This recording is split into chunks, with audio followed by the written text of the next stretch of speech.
नतिया सरकार को देले बा गैस के महंगाई गोबर तो अंते नहीं कि हम चिपरी बनाए कहां बच्चों को तो रंटे बा ये गोबर पतई बारे घर के आदमी से कहां गेल अभी ले खाना नहीं के बनल हम कथी खाए खाना न सोतने का तो मुंह पी के आते बारे अब कहो कि पेट भरी घर में कुछ बाहर है ना खाना कथी बने तोरा गरियावा तारू मार कोहरा के तोर कोहरे फाड़ दे हम साला ससुराल में करोड़ के संपत्ति बा उ केकर बा हमरे नु बा हां तो वही दाम पर नु खुदा तारा चढ़ाऊ ए तो कूदी ना आज अगर हम ससुराल चल जाई तो मुर्गा मछली के हम लारे पूछ ले बा आज हम सास ससुर खसी कटवा दी खसी आ तू कहिए ओकर पोछी आ हम खाइम चुस्ता चल बहन चोद ऐसे ही तू आज हमर नसा फाड़ देल बारे तोरा कथि के कमी हो रे तू गोहरा पता तारे चल ओतई दुकान में बेचा चल चल छोड़ हमरा जम नहीं छोड़ बहन चोद तोर बाप भाई महातारी सबके एक जोड़ा से टीना फाड़ दे मेहरारू तोरो तू हो ना पति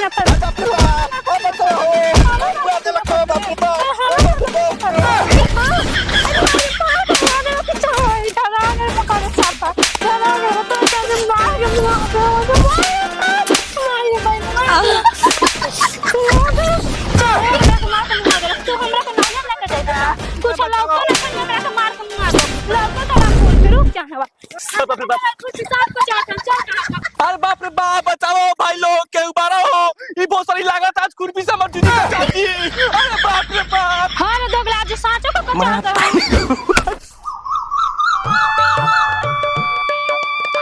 काटो तो है ने करिया है रतनी है ने कर ये तो बुढ़ाड़ी में हमरा लौकता काटो तो है मिया है रतनी है रातों में कैसे दूर लौक जा आए का साला पूरा टाइट बाने ने पूरा टाइट बने और पीबे ना फुल बनी पूरा हां पूरा टाइट रहे के बा कोने कुआ नहीं के छोड़े के अरे हम हाथ लगा हां और देख तू ये ससुराल सामने अरे चल ना तू साला हम मैंने तो डर कर दिया चल छोड़ी दमा दिया गइला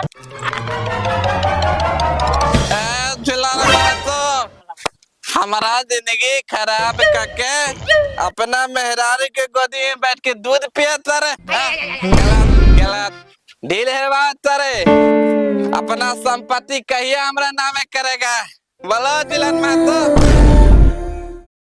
का भल बेटा काहे खिसियाल बनी है तो तुम्हारा कोई बेटा वटा नहीं इस घर से हमको कुछ लेना देना नहीं है जब तक पूरा संपत्ति हमरा नामे नहीं हो जाता है बाप रे तब तक ले तुम लोग से कोई रिश्ता नहीं ओके क्या पार्टनर सही बता तो काहे खिसियाल बनी बेटी के लेके काहे ना आई है बेटी के लेके आई सारा धन संपत्ति बेटी के नामे कर दे हम तुम्हारा बेटी खत्म bye bye tata goodbye गया बाबा का झूठो के रोए लागलू है पिया कला के बात पर विश्वास को के ये हमरा बेटी के मुंह आज साला के जबे न करे मेला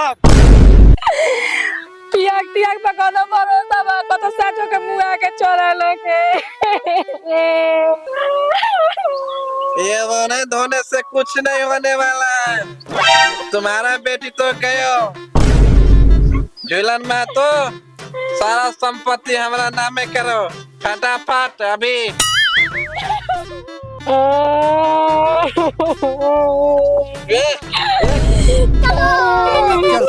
बैगन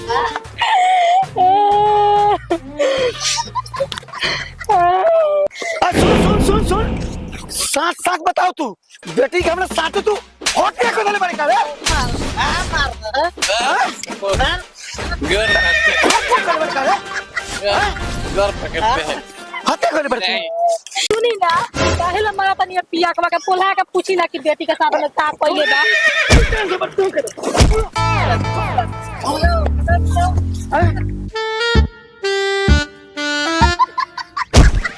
छोड़ दे ना रे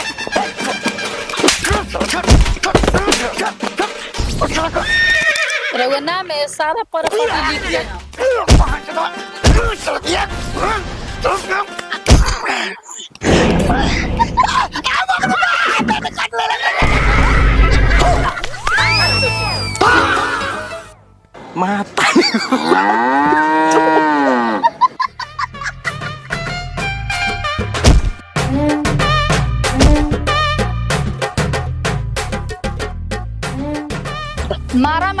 कहला से कोनो फायदा बा कि पता लगा जे बेटी मर गल कि जिंदा बा? अरे बाप रे बाप, उ तो हम पता कोले हम सब छोड़ो, पहले हर दिया पानी गरम करे, सरवा के बेटा पूरा दादा ला देले बा। हमरा से तीनों गोला चल के पता करब यार।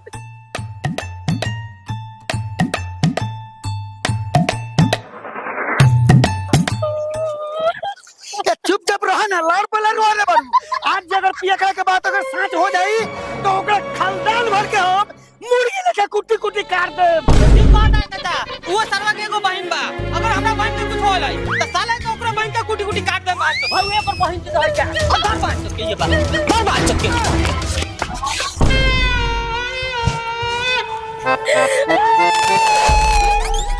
अम्मी का रो तरे बोल ना। कहत न मानी कहीं समझे के राजी नहीं के। अरे ओकरा दोमे कितना बा जे हमरा बेटी के हाथ लगा दी? शरीर पैदा कइले बानी। बबी रे ओ पियाकवा कहत रहे कि तोरा बेटी के मुआ देनी, लेकिन तोरा के जिंदा देख के हमर करेजा जुड़ा गए। हां वो तो गावा के इतना हिम्मत हो गला कि हमरा के मार के मुआ दी। कौन है मम्मी, तो अभी वो चाहवा के जरूरत पड़ी। ए तो उ काला का करबे रे? तू बताओ हमनी के का बा? उ साला का हमनी गार फाड़ दे। गिरज चाचा। हां होई कहां गाछी में बैठ के मुत पियत होई। चल चल चल चल बताओ का बा साला। ठीक बा चलो भैया। चल चल, बाकी मोरबो करिए सो तो तनी दे बचाइले के मारा जाले केहू। ए साला का फ्रूटी में कुछ बुझला रे? अरे हां ले आओ, जो कुछ ले आओ और पियल जाओ। अरे तोर जुगाड़ सब दैले बाने, केना जाए के जरूरी नहीं के। हाँ, ले आओ। अच्छा के दाई में तारी। अरे आई ले गिलास भर। रुक ना दे ल का बरा तर तू। चल चला तार पला। ए साला साला पान पूरा बनाओ। तब साला हमरा पैसा के पीते बारे तो साला काहे देता रहे रे? पूरा भर। एक बात कहिए पार्टनर, बोल ना। साला इतना पैसा खर्चा हो गेलो, कहे बाकी साला चिकना ना लगो, मजा ना आवत हो। अरे साला यहाँ आवे ना 112 जल्दी पी के भाग ना तो लागी मार के घर फाड़ रे। पी पी चेस। हट।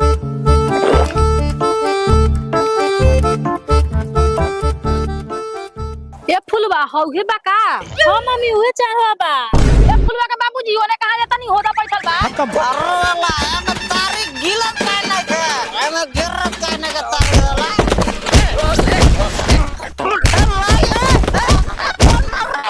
पिटाए वाला कामे कइले है तो हम का करिए? को अगुआ नहीं पुतरा हमरा बेटी के बियाह करा के पियाक सियाक से जिंदगी बर्बाद करवा देला। चाचा दाब ले सरवा काट के नदी फेंक दो जाओ। हां दाब लेवा काट के फेंक दो जाओ।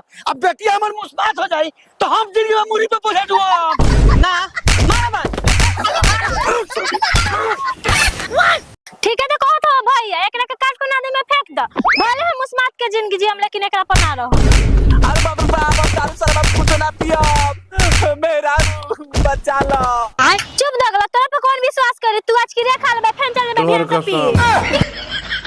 चुप नहीं पुत्रा, हमरा को ये दुलारी बेटी बे, एकरो किरी खा के तू मुआ देबे का? तो खा पी ले। सासू माँ हम अपन बहन के क्रिया खाए कहता नहीं, हमारे से कुछ ना पिया। तो फुलवा का बाबूजी जब भी अपना बहन का क्रिया खा के कहता तो एक बार एकरा पे विश्वास करके और देखी बबुआ से मत मार, छोड़ दे। छोड़ दे दी आते बा, बाकी पियाक आज तक ले कहियो सुधरल बा? जई साला सुधरी। बाबूजी हम सुधर जाए, सासू माँ बच्चा के बड़ी जीवन कहनी है। उठी रवा का माफ कर दे, लेकिन आज का बाद से दारू शराब मत पियो। और तन को ना पिया में मारा मेरा तू तो तन मार करे जा बच्चा के। ए उठी, सब कोई के सामने हमरा गोर पर गिरत नहीं, रोवा लाज ना लगल है? हमरा लाज लगत, चली। चलो हेलो गाइस, तो कैसे हैं आप सब? उम्मीद करते हैं आप लोग बहुत अच्छे होंगे और हम लोग मार खाते खाते भी बहुत अच्छे हो गए हैं। झूलन चा कुछ बोलिए। तो हेलो गाइस, कम से कम लाइक कीजिएगा लोग, कमेंट कीजिएगा लोग और देखिएगा वीडियो तो बहुत हंसी आएगा, तो जरूर हम लोग को दुलार कीजिएगा और सब्सक्राइब करना ना भूले। हेलो प्रणाम, हम रामजीत राम, आप लोग देखिए हम कितना पिटाए हैं दोस्त के चक्कर में, खाली एक पैक दारू ला और ये लोगन जाई वीडियो देखी, वीडियो को लाइक करी, नया हुकुम तो चैनल के सब्सक्राइब करो, लेकिन